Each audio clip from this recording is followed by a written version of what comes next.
Buenas, continuaremos con el curso de Derecho Procesal Civil. En esta oportunidad vamos a hablar de nuestro tema 3, la competencia. La competencia, entendida como la manera en que se distribuye el conocimiento de los procesos entre los diferentes órganos judiciales. Igualmente, analizamos la manera como la competencia suele dividirse, esto es, privativa, preventiva, legal, delegada, interna, externa, prorrogable, improrrogable, según como sea el Estado de Derecho. Dentro del tema de la competencia también encontramos lo que son los factores determinantes, entendidos estos como circunstancias que se tienen en cuenta para establecer a qué funcionario judicial le corresponde conocer de un proceso determinado. Los factores son subjetivos, ejemplo, calidad de las partes; objetivo, naturaleza del asunto y cuantía; territorial, domicilio, lugar de ubicación del bien; funcional, categoría para efectos de los recursos; y el de conexión, permite acumular pretensiones. Cuando hay diferentes jueces para realizar la acumulación de pretensiones, conocerá el de mayor jerarquía. Dentro de esta sección podemos encontrar dos subsecciones que son el factor subjetivo y el factor objetivo. Dentro del factor subjetivo tenemos que va a tener una vinculación directa con la cualidad del individuo sobre el cual versa la pretensión. Un ejemplo práctico de esto es el de los agentes diplomáticos. Si un agente diplomático realiza un negocio o una pretensión jurídica en el territorio de determinado país, si lo hace bajo la investidura de un agente diplomático, esta pretensión será del conocimiento del Tribunal Supremo de Justicia, como máximo representante tribunalicio del Estado. Esto atendiendo a su cualidad individual. También el factor subjetivo lo podemos ver en algunos casos, como sería la jurisdicción indígena originaria campesina, en el caso de su condición. Tenemos por lo menos lo que es la justicia militar, los cuales ellos también son juzgados en el ejercicio de sus funciones, en el ejercicio de sus competencias, en una jurisdicción muy especial, la cual es la justicia militar. En la subsección del factor objetivo encontramos también que se va a hacer la distribución según el asunto y la cuantía. En sentido del asunto, podremos encontrar como ejemplo el exequatur, requisito al que están sujetas las sentencias proferidas en el exterior para poder ser ejecutadas en el territorio nacional. También, en cuanto al asunto, podemos poner un caso práctico, que sería en el caso de los juzgados de familia, también en los juzgados de la niñez y la adolescencia, según sea el caso específico, en el cual podemos interponer pretensiones como la protección del nombre, modificación del nombre, divorcio, cesación de efectos civiles y separación de cuerpos, suspensión y restablecimiento de la vida en común de los cónyuges, custodia y cuidado personal de los hijos menores, aprobación de desconocimiento de hijo de mujer casada, designación de curador, citación judicial para el reconocimiento de hijos, permisos a menores para salir del país, procesos de alimentación, manutención, demás asuntos de familia.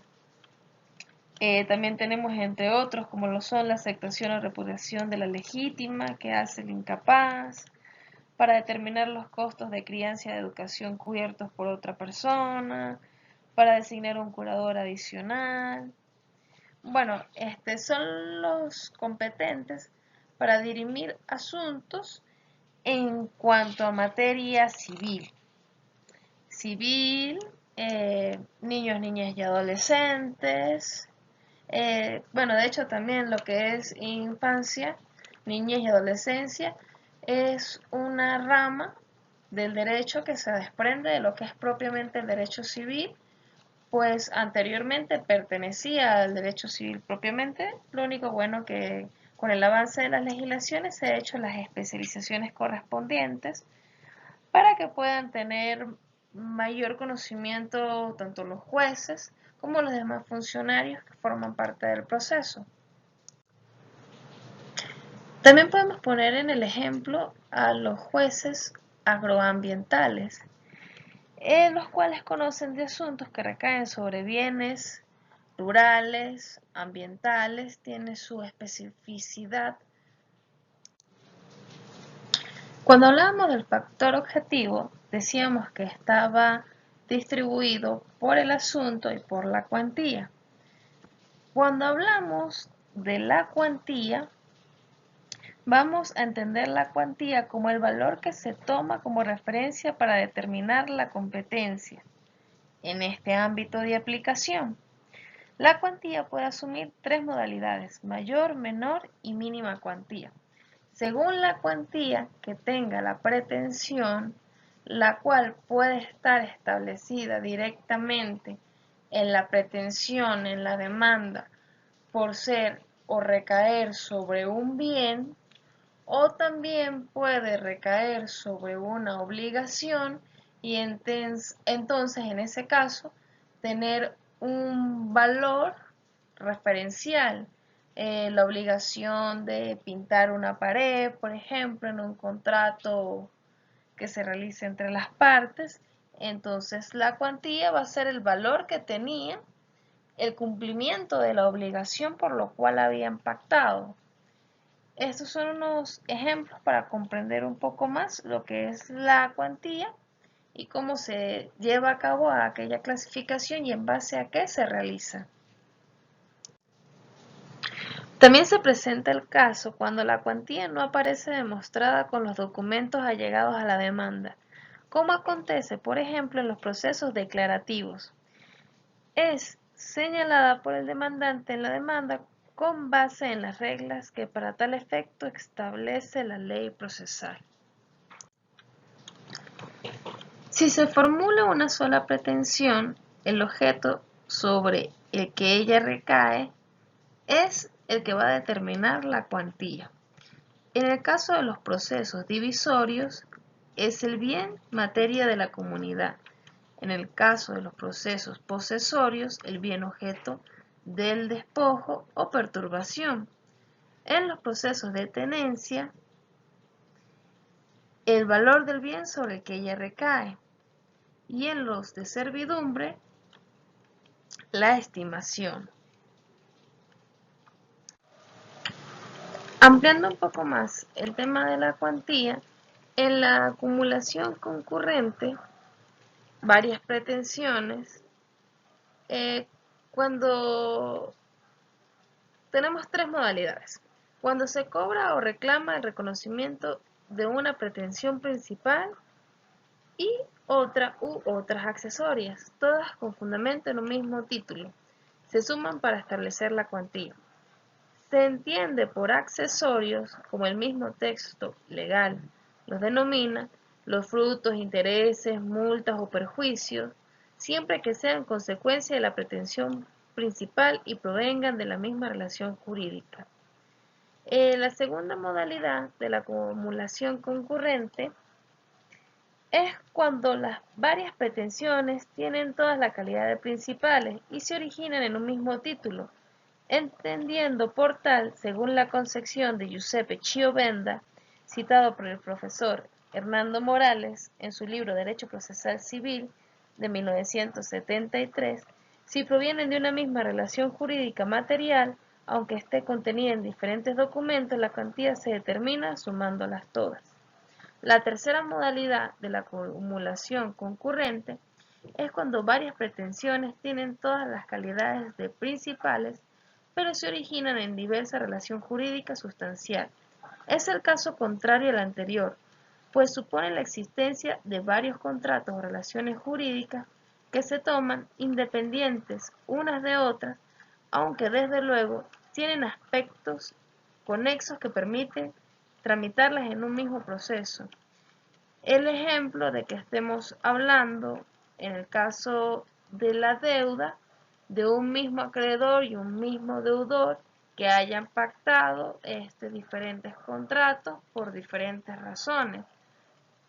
La compra de un vehículo, la compra de una vivienda. Podríamos acumular todas estas pretensiones porque estamos hablando de los mismos sujetos procesales. En cuanto a la cuantía, también tenemos que en los procesos de deslinde y amojonamiento va a ser el valor respectivo del inmueble. En los procesos de sucesión, el valor del bien o el bienes a heredar. En los procesos de tenencia, con base al contrato de arrendamiento. También podemos observar la cuantía para el cumplimiento de la sentencia cuando en ella se le impone a una de las partes la obligación de pagar una cantidad de dinero. En este sentido también tenemos que en la pretensión de ejecutivo con título hipotecario, la cuantía va por el monto de la obligación como tal que se cobra, no por el bien afectado por el gravamen. Y también para obtener el cumplimiento de obligaciones derivadas de conciliaciones o transacción. Encontramos otra subsección que viene a acompañar al factor objetivo y subjetivo, que es el factor territorial. Los anteriores factores sirven para determinar en el campo civil el órgano judicial llamado a conocer una determinada pretensión. El factor territorial indica a cuál de ellos de manera específica se acude para instaurar la demanda por ser el competente. En el caso del factor territorial, vamos a hablar de lo que es el fuero personal, el fuero personal, el fuero real y el fuero contractual. Cuando hablamos del fuero personal, también general, porque se aplica en ausencia de un especial, nos indica que cuando estamos en procesos contenciosos, se debe introducir la demanda en el domicilio del demandado por ser la parte más débil. Si el demandado no ha tenido domicilio en el territorio nacional, entonces será jurisdicción del juez del domicilio del demandante. Cuando conversamos sobre fueros personales, entendemos que se consagran o se reconocen dos tipos de fueros personales. El exclusivo, pongo el ejemplo práctico, que desea interponerse una demanda de filiación y el presunto padre tiene su domicilio en la ciudad A. Debe ser entonces allí, en esa ciudad A, donde se va a interponer la demanda. En el caso del fuero personal concurrente, porque el acreedor tiene, supongamos, 3 deudores que viven en la ciudad A, B y C, el acreedor puede escoger en cuál de las 3 ciudades, si A, B o C, interponer la demanda de manera colectiva contra los 3. Continuando con el fuero personal, también tenemos que en los procesos de carácter familiar, el domicilio es el común anterior. El domicilio conyugal, en los casos para interposición de la demanda de divorcio, por ejemplo, el juez de la jurisdicción correspondiente por el domicilio es el del anterior domicilio conyugal. Y aquí también consagra dos fueros, el exclusivo y el concurrente. En el caso del exclusivo, que radica en el domicilio del demandado y tiene ocurrencia cuando éste abandona el común, pero el demandante no lo conserva, sino que lo fija en otro lugar. Así, por ejemplo, si un matrimonio tiene su domicilio en la ciudad A, pero uno de los cónyuges lo abandona y se radica en la ciudad B, mientras el otro se traslada a la ciudad C, si éste va a demandar la separación de cuerpos o el divorcio, entre otras, el competente sería el de la ciudad B, que es donde se radicó el demandado en este caso. En el caso del fuero concurrente, entre el domicilio del demandado y el del demandante, si éste mantiene el domicilio conyugal, el mismo ejemplo anterior, si el cónyuge abandonado continúa residiendo en la ciudad A, puede a su elección demandar en esta ciudad donde se tenía el domicilio común o en la ciudad B, donde ahora se encuentra el cónyuge demandado. Igualmente también tenemos que los procesos de nulidad, disolución y liquidación de sociedades de cualquier índole, el juez competente va a ser el del domicilio principal de la sociedad. Este domicilio está establecido en los estatutos constitutivos de la sociedad. Cuando una persona que no es socio tiene que demandar a una sociedad, el juez competente es el del domicilio principal de esta. En los procesos de responsabilidad civil extracontractual, la competencia es concurrente entre el fuero personal, es decir, el domicilio del demandado, y el real, esto es, el lugar donde ocurrió el hecho. Entonces, por ejemplo, en un accidente de tránsito ocasionado en la ciudad A por un vehículo de una empresa que tiene su domicilio en la ciudad B, la competencia radica a elección del demandante en el juez de cualquiera de los dos lugares, sea en la ciudad A, que ocurrió el hecho, o en la ciudad B, donde tiene la empresa su domicilio principal. En los procesos en los que la pretensión recae sobre un bien y el fuero real no es exclusivo, la competencia radica en el juez del lugar donde esté situado aquel, en concurrencia con el domicilio del demandado. En los procesos tendentes a obtener la declaración de titularidad de una capellanía o un patronato de legos, la competencia reside en el juez del lugar donde el demandante tenga su domicilio. En los procesos de rendición de cuentas que comprenden las dos modalidades, esto es pedirlas, o para que se reciban, la competencia es concurrente. En los procesos concursales, en acciones revocatorias y de simulación, la competencia es privativa del juez del domicilio del deudor, asiento principal de sus negocios. Igualmente también tenemos que en el proceso de sucesión, el juez del último domicilio. Igualmente también tenemos que en los procesos que se adelanten contra los asignatarios, el cónyuge o los administradores de la herencia, será en la jurisdicción territorial de dicha. Igualmente también encontramos que en los procesos contenciosos en que sea parte la nación, se le asignará el domicilio del demandante, puesto que la nación, por ser un ente abstracto y se encuentra en todo el territorio, la ventaja o la debilidad la tiene el demandante como ciudadano. Por eso radica en el domicilio de la contraparte.